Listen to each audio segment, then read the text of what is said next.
ભરૂચ સમાચાર ચેનલના માધ્યમથી હું પોતે હિતેન્દ્ર વસાવા. આ નદી છે કરજણ નદી. મારું પોતાનું ગામ ખાબજી ગામની બાજુમાં જ આ કરજણ નદી અહીંયાથી જતી છે. મેં ગયા વર્ષે એક સોશિયલ મીડિયામાં એક વિડીયો ચલાવેલ કે અમારા ત્યાં બે નેતાઓ છે, લડામથી ઊંચા નહીં આવતા અને એની પ્રજા અને ઢોર ઢાકર આમ તરસે મરે છે. તે વાતને હજુ વરસ નહીં થયું અને બંને નેતાઓએ આપણો પોતાનો અવાજ, મારો અવાજ તમે સાંભળ્યો તો આપ સૌનું ખૂબ ખૂબ આભાર માનું છું. અહીંયા આ કરજણ નદીમાં બિલકુલ પાણી નહોતા. તમે આ વિડીયોના માધ્યમથી જોઈ શકો છો કે અત્યારે ભરપૂર ઉનાળે ચોમાસા જેવું માહોલ કરેલું છે. એટલે આપને હૃદય દિલથી હું પોતે હિતેન્દ્ર વસાવા આપ સૌને માફી ચાહું છું.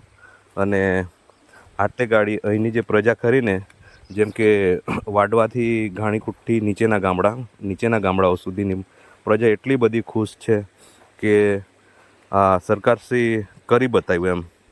એ ભલે જેણે બી કર્યું તેણે, પણ અત્યારે આ કરજણ નદીમાં પાણી વહેતા થયા. બાકી અહીંયા એકદમ હૂકું હાટ હતું. પક્ષીઓને પીવા માટેના પક્ષીઓ પાણી પીવામાં તરસી રહેલા હતા. પણ આજે ભરપૂર ઉનાળે ચોમાસા જેવું માહોલ કર્યું, પ્રયત્ન જોરદાર કર્યો. સરકારશ્રીનો હું હૃદય દિલથી આભાર માનું છું. હું પોતે હિતેન્દ્ર વસાવા આભાર માનું છું અને અહીંની પ્રજા બી ખૂબ ખૂબ ખુશ છે.